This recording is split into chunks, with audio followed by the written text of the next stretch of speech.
Hello and welcome to the MBM podcast, where you'll learn to master the business of yoga. MBM is a proud part of the Wander Barn Podcast Network, and I'm your host, Amanda Kingsmith. I'm a 500-hour registered yoga teacher, a yoga business coach, and a total business geek.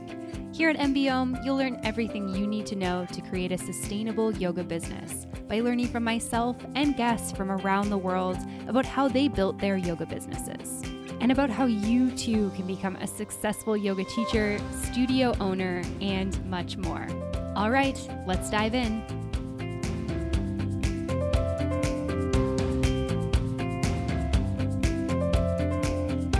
Hey friends, I just wanted to pop in and talk a little bit about MBM Behind the Scenes. When I entered the yoga world as a teacher, I was surprised by how many yoga teachers were struggling with the business side of yoga. And that's why I created MBM. MBM helps yoga teachers and studio owners become entrepreneurs. It helps you to go from surviving to thriving with your yoga business.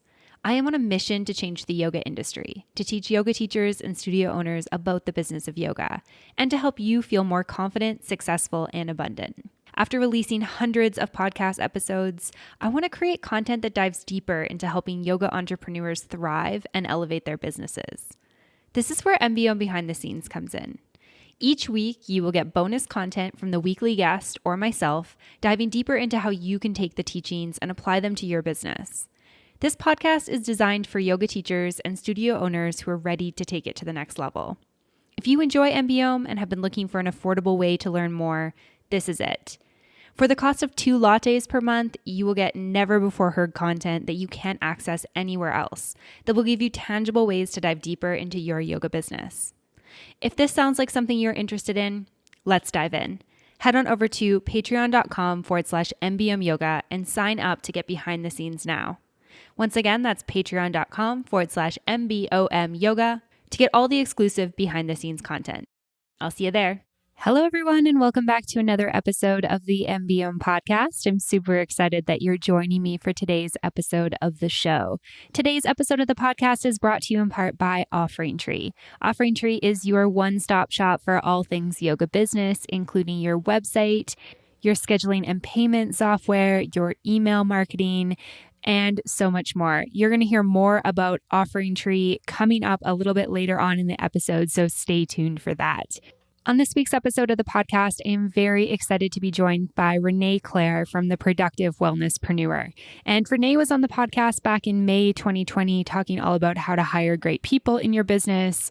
And she's done a bit of a pivot in her business since we heard from her last. And she's really shifted gears to focusing on helping people with their time management, their productivity through strategies like time blocking and bullet journaling. And her focus is really on building your self-care in first and then allowing your business to fit in around that so that you can really be a productive light worker, a productive yoga teacher, a productive yoga studio owner, and all of that good stuff. And so I am super thrilled to have Renee back here to go through time management and productivity 101. She talks us through her top tips to having great time management in your business, to being productive in your business, while also allowing yourself to have time for you, time for your practice, time for baths, time for reading, time for your family and friends, and all the things that you like to do outside of your business. So I've had the opportunity to work with Renee one-on-one, and I just really love her method of working with people and the way that she approaches the work that she does. So I'm super thrilled to have her here to share all of this with you. So I hope that you enjoy this episode of the show. And without further ado, here is Renee. Welcome to the podcast today, Renee. I'm really excited to have you here with me today. Thank you. I'm so excited to be here with you again. Yeah, I'm excited to have you back on the show. And where are you joining me from today? Oh gosh. Wow. When we last talked, I was in Northern California, and now I'm back in my home state and the town where I grew up. So I'm in San Antonio, Texas now. Amazing. So you've gone through a lot of changes on top of moving states and kind of heading back to where you're from. You've also gone through a big business transition, which I'm excited to chat about. We recorded for the podcast in really early 2020, and then the world imploded, as we all know. And I held on to your episode for quite a few months because we were talking about hiring, and it just felt like maybe yoga teachers wouldn't be hiring at that moment. And so your episode went live in the spring of 2020. And we were talking a lot about like how to hire for your business and that type of thing. And you've done a pretty big pivot with your offerings and that type of thing. Do you want to tell me kind of what's been going on in your business over the last year since we recorded that first episode? Yes. Oh my goodness, Amanda. I'm sure everybody can agree that like 2020 just came in and pulled the rug right from under our feet. I was not an exception, you guys. Okay, beginning of 2020, I was bright-eyed and bushy-tailed like everybody, and I had set certain goals for myself, financial goals, and was wanting to create certain stability for myself. So I was actually recruiting full-time engineers, hardware and software engineers. And I realized I didn't want to let go completely of my love of yoga. And I figured out, oh, I can hold on to that by recruiting for yoga teachers and or teaching yoga teachers how to recruit their virtual assistants, which is a VA. So that is what I was doing at the beginning of the year, Amanda. I love it. It's very different from what you're doing now. So walk me through kind of what spurred a transition for you and kind of how did that go? Excellent question. Gosh, just sitting here thinking about it, like, and my heart starts racing because there was just so much change going on for me, my family. I'm sure I'm sure everybody listening. My recruiting firm wasn't able to secure new clients in large because of everything that was going on with the global pandemic. I told myself I would just switch gears for a little bit, take out a paycheck protection program benefit, and then teach yoga online because I had been teaching yoga online classes and private yoga since 2017. And I quickly started to realize that I was struggling. I didn't feel completely aligned with the work that I was doing. So I called on our friend and my mentor, Shan Crow, and I said, I'm struggling here. I'm feeling burnt out on teaching yoga. I still love it very much, but I think I need a shift. And I was sitting with that. And then meanwhile, she had put out a call for help. She needed to hire someone for her team to support her. And I said, well, Shannon, I recruit all the time. And I can recruit, if I can recruit hardware engineers, I can help recruit, a virtual assistant for you or somebody to do marketing. And that was when things started to really shift and pivot for me. Amazing. And so you were working with some yoga teachers to help them find their VAs. I know we did a little bit of work together with that, which I was so grateful for. And then were you doing anything with productivity and time management at that point? Or like, where did that piece kind of fit in with that? Oh, I love that you asked that. Thank you. I wasn't. I I was realizing that I really liked to work with yoga teachers, and I just thought, oh, recruiting is this kind of meaty word. And as I started telling more yoga teachers about it, I realized that the value and monetarily and the understanding behind the recruiting process wasn't as easy to digest. And so I was sitting there thinking about it, and I was like, well, the biggest question that I started getting from people is, well, how do I know when to hire? How do I know what tasks to offload? And then I was working with Shannon, and the light bulb went off for both of us that in order for me to help people with recruiting, to help yoga teachers with recruiting, I had to help them understand what it is that they're doing now, what's on their plate, how to get like really clear and organized within their own work processes so they could really start not only to practice self-care, but also to be really confident in the work that they're doing. So then they could turn around and say, you know what, I know exactly what it is I'm doing for my marketing tasks. I'm going to pass this off. So with Shannon, and then along with some other beautiful yoga teachers like yourself, Amanda, thank you, I came up with my time management 101 workshop. And then from there, I started having private coaching clients, which oh my gosh, Amanda, I'm just so surprised and grateful because at the start of 2020, I never thought in a billion years that I would be a productivity coach for my most favorite people in the world, which are yoga teachers and wellness entrepreneurs. I'm blushing. I love it. I think it's really cool because just watching the transition, kind of from the sidelines and seeing you kind of go from, teaching some yoga and doing some recruiting, like on a consulting part time basis, and then working with yoga teachers, and then kind of just going through this whole rebrand, like going from being more under your name or Claire de Lune Yoga, I think was the brand you were under before, and then going to the Yeah. Productive Wellnesspreneur. It's like like you stepped like powerfully into this brand. It was really cool to kind of see you come out with this and then see people be really attracted to that. So I think that you've definitely like found your niche and found your place, which is obviously really amazing to see. Wow, thank you. That is such a huge, huge compliment. And I have to tell you, for the first time in a long time, I do. I feel super aligned. But do you know what the biggest thing I learned, Amanda, was? What? Like, I couldn't do it alone. I can be quite stubborn and a perfectionist, and I want to do things alone. But with the help of colleagues and mentors and back and forth, I was able to do so much more. I was so grateful to be able to work in conjunction with you and for you to trust me and have me on your podcast again. I worked with Shannon, and I even had the fire lit under me because I had a wonderful coaching call with Amanda McKinney, who helped me launch the darn thing because I was kind of sitting on the Productive Wellnesspreneur. So I learned so much that even more so the value of having your own coaches and mentors and people who were right there beside you trying to push themselves and learn in their own business.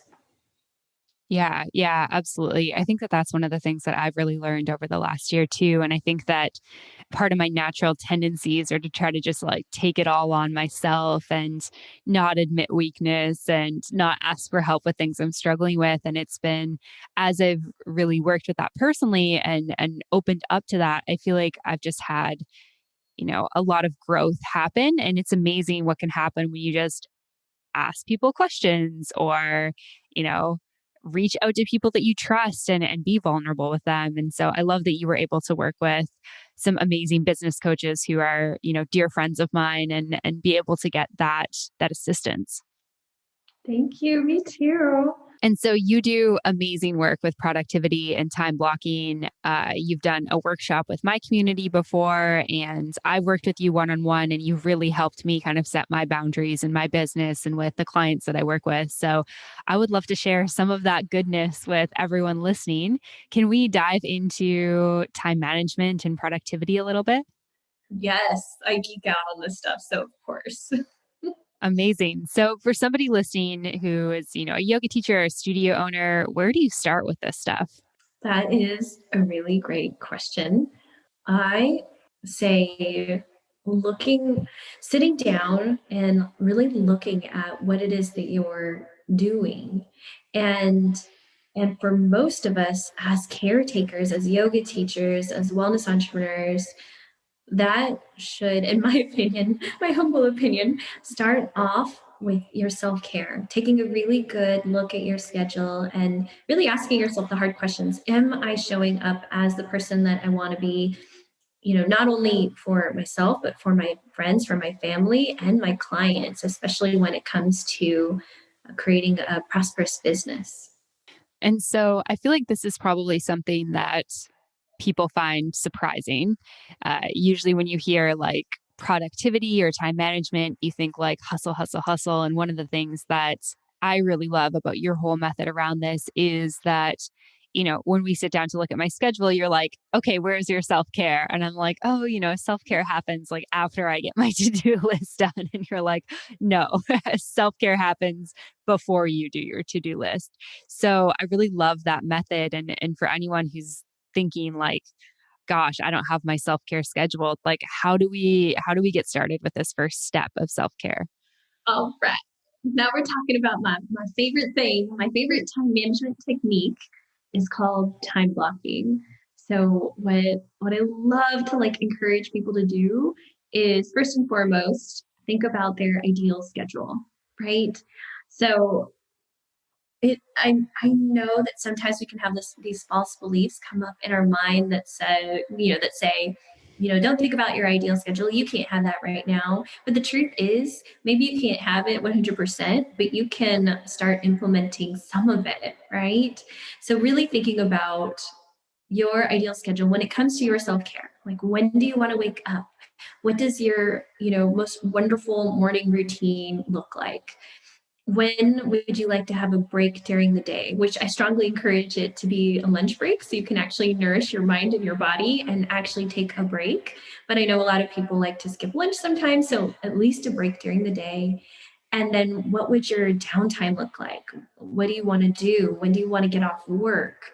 And then maybe, just maybe, having a wind down routine, right? Like disconnecting from the computer and thinking about what time you want to go to sleep.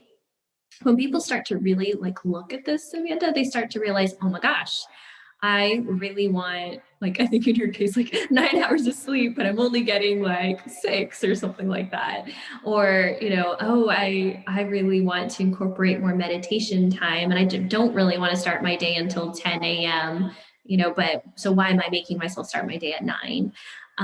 Of course, for those listeners, for my shout out to my yoga teachers who have other jobs, it's important to like honor where you are right now, but see how you can fit in your self-care and plug those in first using time blocks so you can start taking really good care of yourself, not later, not when you retire, but now. Hmm. Yeah. I mean, I think it's so important to start taking care of ourselves now. I mean, regardless of what age you are. If you're 20 listening to this, now's the time. If you're 80 listening to this, now's the time. If you're anywhere in between, now's the time. I think it's never too late to start with this type of stuff. And the earlier you can start it, the better, I think, so that we can just have more joy, longevity in our lives, better health. I think it's always really interesting, especially working in the health and wellness industry, as to how we can kind of let our own health go out the wayside because we're taking care of other people. And I think even like you mentioned, the not eating lunch part, I think, or not eating breakfast part is one of those things. Like in obviously in a pandemic times, things are a little bit different right now, but I know lots of yoga teachers who just run around all day from studio to studio, class to class, and maybe they shove a protein bar or a shake or a smoothie or something in their mouths or a piece of fruit like as they're on the go. And that's certainly better than not eating, but that's not like sitting down and nourishing yourself. And I've certainly been guilty of this. I don't speak from a place of judgment like, oh, I'm so perfect making my lunch every day. I've definitely, spent many years doing that type of thing. And it's just interesting how we'll value certain things in our day over other things. And I think our self care consistently gets pushed to the side, or at least I know it does for me. I'm totally nodding. Everything you just said, yes. And I want to preface, and say that I I too am I'm always still working on refining my self-care routine because I either would not eat the whole entire day and or I would binge at the end of the evening, and it just really takes a toll on your body physically and then, and your mind. And so I'm trying to show up now even more so I can be really present for my clients. And so this morning I actually made like vegetables because I have a full day and I was like, okay, I'm gonna have veggies ready, for my lunch break. I'm very proud of myself. I haven't done that before. I love it. That's amazing. And so maybe I'll just share with listeners kind of because you worked with me on this, like what my sort of self care looks like. I've built in a morning routine every morning, Monday to Friday, and then I start work around 9. So I usually do my morning routine from like 8 to 9, and it's like meditation, drinking lemon water, and then some form of movement. It does not involve checking my emails or social media on most days. I'm not perfect. And then taking a lunch break, usually around like 1 is usually when I do it. And then I like to wrap up my day around like 5-ish, 5:30, sometimes 6. And then my evenings are usually like dinner with my husband, some form of like gym or activity, depending on where I am and what I'm doing, and just relaxing. Like sometimes it's watching TV, sometimes it's hanging out with friends, sometimes it's just doing my own thing, reading a book, that type of thing. And I have worked towards this is one of the things you've helped me with the most that I'll share with listeners is like, I think when we worked together, I wasn't having any full days off. Yeah. And for the first time, like 6 months ago, it was like heat of the pandemic. I was super stressed and burnt out. And you were like, yeah, no wonders. I mean, you said this much nicer because you're so sweet, but like, no wonder you're burnt out. You're working constantly. And I finally got Sundays off. And now I've moved to Saturdays and Sundays completely off, which has been such a blessing. It's so nice to have a full weekend. I'm just elated. I really am. It's just I don't know. I personally can hear like a more relaxed tone in your voice. I know you're in beautiful Mexico right now, but I just feel like it sounds like this huge weight has been lifted off your shoulders now since you've been able to do that. And I really admire you for pivoting slowly on that. You didn't just, claim, your Saturdays and Sundays. You really navigated and were really like strong in setting your boundaries and doing it at a pace that worked for you, which I just admire so much. Thank you for that. I really appreciate that. And I think for anyone listening, like if you're in a position where I was like, 6 or so months ago where you're just feeling super burnt out, I think looking at your schedule is really key. Like sitting down with it and just looking at it. And like you mentioned before, I think the exercise that really helped me was looking at my ideal schedule. And my ideal schedule was full days off. And now I'm pretty strict about like, I don't work on these days. And I mean, it took like effort and time with some of the clients I work with to be like, okay, I'm sorry, I'm not like available at on these dates or times anymore. Is there another time that worked? And it meant shifting other things in my schedule too. But I mean, it's been completely worth it to do that because I think as entrepreneurs, sometimes we like wear this like I don't know if it's like a crown or a cape or if this is just a bad metaphor, but it seems like sometimes we take on like the whole burdens of our business. Like we kind of take on the weight of our whole business. And sometimes we think like, oh, my business is going to collapse if I don't respond to an email right away or if I don't say yes to this client's needs, which might be, in your time where you're not working. And so certainly for me, that led to me saying yes to whatever was best for the people I was working with and not saying yes to the things that were best for me. Yes. Oh my gosh. I like your metaphor with the cape. Yeah, because we all as caretakers, as yoga teachers, as coaches, try to show up and we have this like, martyr attitude. We're going to put on our cape. We're going to save the world. But that always comes at a cost. And then, I would find personally for me that I would double, triple book myself. I was letting people down, including coworkers and my loved ones. And at the end of the day, I finally would just run out of steam and burn out. So not only do we have these false beliefs that somehow we've collected from our, parents, our society, or our experiences that we've gone through in our life, telling us that we have to work all the time, telling us that we have to be of service to others all the time. And that takes a toll on boundaries. And as teachers, as guides, it's so important for us to show up and say, this might make you uncomfortable, but this is a boundary I'm setting, and I'm going to set the example for you and everybody by really taking care of myself. And that's where I find this beautiful connection between self-care, boundaries, yoga, and time management, because I find that it's the easiest way to start, just managing your time, getting like super serious like you are. Like your weekends are totally sacred. Nobody's, no work on those weekends, which is awesome, by the way. But it's a little easier for us caretakers, us visionaries, to start with our own schedule so we can have something to hold on to in order to say, no, thank you, or can we push that out to next week, or you know what, it's not my time to check emails right now. The world will be okay. I'll wait and check, emails tomorrow, right? Does that make sense? Hmm. Yeah, no, absolutely. And now it's time for a short break from the show to talk about our sponsor, Offering Tree. If you're interested in finding an all-in-one platform for online or in-person teaching, then you should definitely check out Offering Tree. Offering Tree set out to make creating your digital presence fun, easy, and affordable. With one click, you can build a website, run online or in-person live classes, sell pre-recorded classes, manage memberships and packages, and much more. Communicating with your students is seamless and easy with their automated email system and email marketing tools. Already have your own website? No problem, because Offering Tree can embed seamlessly into your existing website. They're always adding new features to their platform to make it even better. They just recently released the online store feature that lets you easily sell digital content like yoga videos, challenges, and courses right from your website.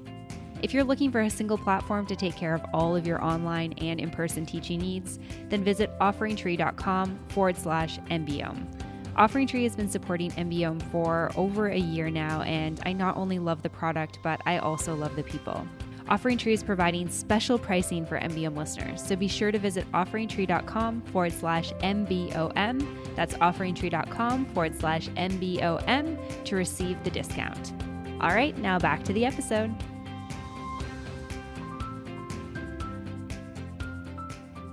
And so if somebody is looking to kind of do this, so start with your ideal schedule, put in your self-care, and then can you talk a little bit more about the time blocks? I mean, I'm quite familiar with this concept, but for somebody who's kind of new to this, how do you kind of start with this? Because I think that I love the concept of, being more productive by giving yourself time off and self-care time and boundaries. I'm sure there's somebody who's like, but I need to do work at some point. How do we actually start to schedule that in? Work? What's work? I'm just kidding.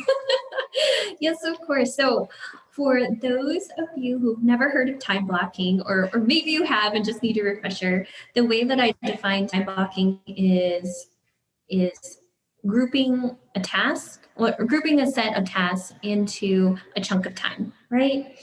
And this is really interesting because you can do it a whole bunch of ways. Elon Musk, who's this amazing, brilliant dude, who's an engineer, think of like Tesla and things like that. He has time blocks in 5-minute increments, but he's also like a CEO and he has a huge team underneath him and he's got this big brain, right? I cannot do that. I can't even do a 30-minute or an hour time block. What I've discovered that really helps people, this is one of my favorite tips, you guys, is to think about your time and chunk it in 2 to 4 hour chunks.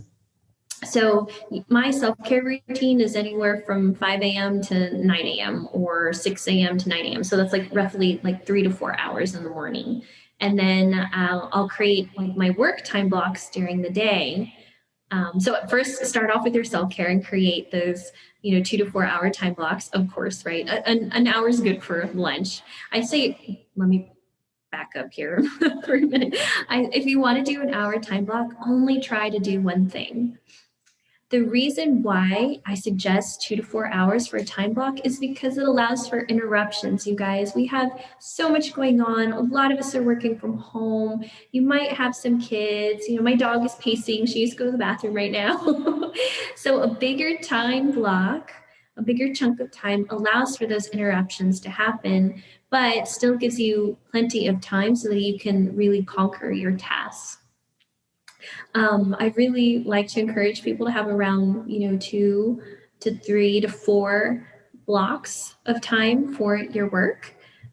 So maybe two time blocks in the morning and 2 time blocks in the afternoon. I sometimes will time block my whole, work day. So Tuesdays, Wednesdays, and Thursdays, for an example, those are my time blocks to hold calls. And I designate those as my sales time blocks, which we can get into that tip in a second here. But does that make sense over the time blocking and how to do it? Yeah, for sure. And I really like the idea of setting it out in bigger chunks too. Like I've really kind of looked at, because I start my workday around 9, as looking at like I like to do like admin time to check emails from 9 to 10 in the morning. So that's the first thing I do. And then having like a chunk from like 10 to 1 and then, 2 to 5. So I just have like, kind of two time blocks plus my self care, my admin time, and my lunch break in my day. I feel like it's so much easier than like, okay, from like 10 to 11, I'm doing this thing. From 11 to 12, I'm doing this thing. I feel for me, that would also be really challenging.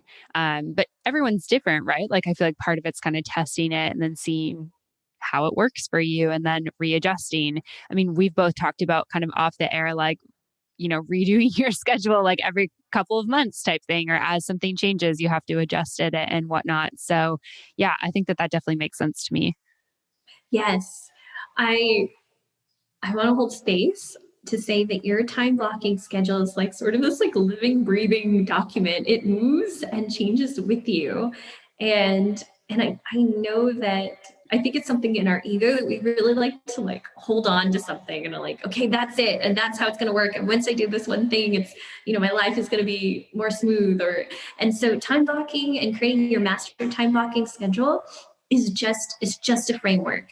I call it like the walls, for your room. And then you get to put the furniture in it. 3 months from now, you can move your furniture around. So it does totally change, which I think is fun and empowering. So yes, I just love this. And I've never seen two people have the same time blocking schedule. And I would never do that. I think each person deserves to have a unique schedule that genuinely works for them. Some people like to check their emails throughout the day. Amanda, you're always my favorite person to share that has a time block for email checking. I personally am still working up to this. I have a little bit in the morning, but I'm still in inner rebellion, an inner rebel. So I like to disregard that. I I, mean, mine's I not perfect all the time. Don't give me too much credit. There's definitely times where I'm like checking my email in the middle of the day. And I mean, sometimes it's just like I'm working on something and I need something out of my email. And then I see an email from like my assistant or something that I should respond to, and I'll just handle it in the moment. So I'm certainly not perfect, but I'm working on it. and that's exactly what those bigger time blocks are for, is so that you can, answer an email here and there. I love that. That's such a great example. And it's a great example to show yourself self-compassion too. So thank you. Absolutely. And then, so once we've kind of outlined our day, how do we figure out like what to put in these time blocks? I mean, for some people, like you'll have classes and stuff like that or privates.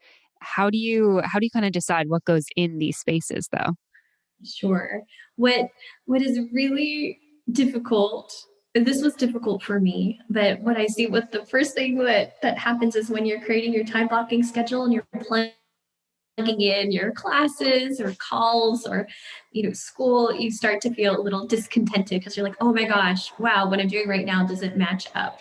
And so just be, compassionate with yourself and put things in where they go into your schedule, and just be cognizant, because the more that you're aware of what you're doing when and how it doesn't match up with your preferred or ideal schedule, the more that your mind will want to make a change over time.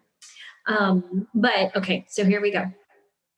I love to encourage people to really think about when the time of the day they love to work with people versus when they want to work alone.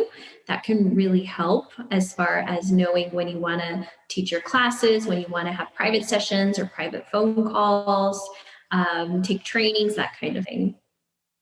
My favorite way to get organized and chunking your time together so that way you can group your tasks and really find that you are saving time, because your brain is able to do all these similar tasks together, so it works way more fast, way more efficiently and more quickly, is to group your tasks by departments. And what I mean by departments is to think bigger than you do right now. Like, I remember starting off as a yoga teacher, and when I learned I was a business owner, I was like, who, what, me? No, no way. I just teach at a yoga studio, or I just teach wine and yoga, like once a month. I had no idea that I was starting my own business. And once I grabbed onto this concept, which I learned from Haley Burkhead, and I just kind of morphed it into my own, I started realizing that I could work faster and smarter and make sure that everything was aligned. So here are the 5 departments to help you start thinking like a bigger organization. And actually, it feels like so empowering, you guys. So here we go. The first one is headquarters. The second department is marketing. The third department is sales. The fourth department is operations. And the fifth department is finance. And if you are like Amanda or some of our other friends we've mentioned, and you have different businesses, or let's say that you have a part-time job and you're teaching yoga, you can also time block by your differing revenue streams. Is that helpful? Okay. Yeah, absolutely. And I think just to kind of let people know how you can use this and like just kind of the differences is like, I know for like some of the people that we've mentioned, like, Shannon Crow, Amanda McKinney, who are good friends of both of ours, they'll do different things within their businesses. So days to work on their memberships, days to work on their podcasts. For me, one of the things I had to look at is like, okay, so MBOM is one of the things I do, but I also, have studio work that I do. And I also have times where I'm working with yoga teachers. And, there's also like my other podcasts that I run. And yes, I'm crazy. I have way too much on the go. I know that. No need to email me and let me know. Um, I like being multi passionate. It's in my human design, it's a part of my personality. So we're rolling with it. But having like different days and time blocks for different things has actually been like really helpful for me. Oh, that's so amazing. And I agree. When I started playing with time blocking over a year ago now, and now I've like really honed in, and I just love my time blocking schedule. I feel really empowered. I don't feel like my schedule's too tight. I know what it is when I'm doing when. And that's so amazing to hear that you feel the same. So I sometimes people do a combination of the departments and the revenue streams, and they just find what works for them. And you can even combine the departments together. Like some people just do their finances once a month or every other week, and that works too. Oh gosh, I could go on and on about time blocking, Amanda. I know, I love it. Amazing. So I think that covers your kind of 5 keys when it comes to productivity and time management. So maybe we can just recap each of them quickly so that people kind of have like a step-by-step process with that. Can you just go over each of them just quickly so people kind of have that all together? Yes, of course, I would love to. Okay, so the first thing, as you can imagine, which is usually the huge shocker for people, they're like, who is this productivity coach? Number one is to put your self care first. Put you first, like your morning routine, your evening routine, figure out how many hours you want to sleep. Really think about how it is that you want to feel and show up and be present for yourself so you can be, the most epic person you are for your clients and your students. Number two is to try on time blocking. And to do that, I recommend 2 to 4 hour increments. Okay. Start off time blocking your self care first, and then time block your work schedule and or works schedule. Number three, which we mentioned this briefly, but I want to thank you, Amanda, for taking the lead on it. I love to encourage people to really figure out a way to take 2 consecutive days off. For years, I was teaching yoga every Saturday morning. I was working a full-time job and teaching 4 classes during the week. And I always was tired. I didn't realize me teaching 1 class on a Saturday was taking up so much of my mental capacity. Once I let go of my beautiful class, which I did slowly, I started really regaining my strength. So number three is to take 2 consecutive days off. Number four is to group your tasks. You'll be able to work more efficiently and find that you're saving all this time. It's really cool. So you can group your tasks either by your different revenue streams or the different ways you bring in money, or by my favorite thing in the world, which are departments. So you can think bigger, like an organization. And that's headquarters, marketing, sales, operations, and finance. And then number 5, which like wraps everything together, is use this new structure of you knowing and understanding your time, the importance of your self-care first, to be able to set boundaries and feel super empowered to reschedule when necessary, and just be really calm and clear about everything that it is that you're doing within your personal life and your business life. This is like the ultimate work-life integration. Amazing. I love all of that. And yeah, I just wanted to touch quickly on the weekend thing, because I think it was actually you telling me that story that really hit home for me in terms of, being like, oh, well, I don't have to do that much on the weekends. It's just like a couple of client things. It doesn't take that much energy. And you shared that story with me, and it really kind of tuned me into, yes, it doesn't take that much energy, but it's still putting my brain in work mode, which means my brain's never coming out of work mode. And I think for anyone listening, if you're juggling, a family and a bunch of teaching and all of that type of stuff and trying to run a business, it's a lot. I feel like give yourself some grace with it, but also look at seeing if you can have, those 2 consecutive days off, whether or not it's Saturday and Sunday, or, 2 other days during the week. It's huge. I feel like that's made like one of the biggest differences for me personally and professionally. Yes. And yes, I love that you said, to give yourself some grace. I think that's just such a beautiful word. It really is. And, it's furthering our practice of ahimsa with our time. Yeah, absolutely. Well, I think this is a great note to wrap this podcast up with. Or a great place to wrap this podcast up at. If you can share where people can go to find more about you, where they can book a call if they want to work with you, that would be amazing, Renee. Yes. Oh, thank you for asking. Okay, come find me on Instagram. It's my happy place, you guys. If you message me, I will message you back. I am totally real.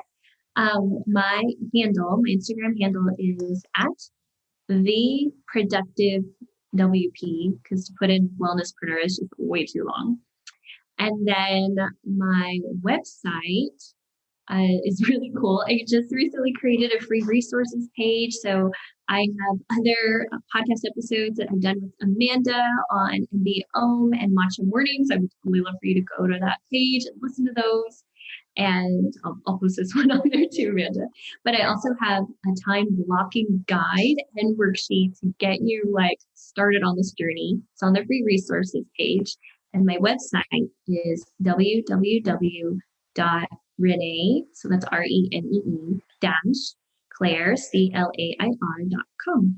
Amazing. Thank you so much for coming back on the show and sharing all your tips for productivity. It's been such an amazing conversation. Yeah, it's always an honor to chat with you, Amanda. Thanks so much for having me on again. All right, friends, I hope that you enjoyed that episode of the podcast with Renee Clair from the Productive Wellnesspreneur. Make sure you go check her out. She's got lots of freebies and free resources on her website, so make sure you go get a hold of some of those. I always feel like every time I engage with her, I just feel so much reinvigoration with my schedule and my productivity and just managing my time in a way that works for me.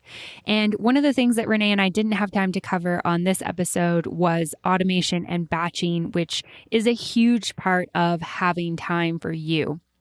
And so we cover that on MBM Behind the Scenes. So if you'd like to hear a little bit more about how Renee and I both automate things in our business, batch different aspects of our business to free up more time to work on projects to propel our businesses forward and to also give ourselves more self-care time, you can get access to that over at patreon.com/MBM Yoga. It's pretty fun because Renee was actually the very first behind the scenes episode that I launched. And so you can hear that very first episode from a number of months ago, as well as hear this more recent episode on automation and batching when you sign up. So once again, that's patreon.com/MBM Yoga. I would love to see you behind the scenes. A big shout out to our sponsor, Offering Tree. Thank you so much to Offering Tree for sponsoring the show. And thank you so much to you for engaging with them. Make sure you go check them out at offeringtree.com/MBM. And of course, thank you so much to you. Thank you for listening to this episode of the show. Thank you for engaging with the work that we do. And thank you for all of your support. All right, that's all for now. I'll see you next week. Namaste. Thank you so much for tuning in for this episode of the podcast. To find links, notes, resources, and everything mentioned in today and all episodes of the show, you can head on over to mbmyoga.com. You can find the podcast and myself on Facebook and social media at Mastering the Business of Yoga. And I would love for you to join the private Facebook community, Yoga Business Badasses. If you have any questions, comments, or feedback, please make sure you reach out to me at info@mbmyoga.com. And last of all, if you enjoyed this episode of the show, please make sure you hit subscribe and leave a review for the podcast. It would mean the world. Thanks so much for listening, and I'll see you next week. Namaste.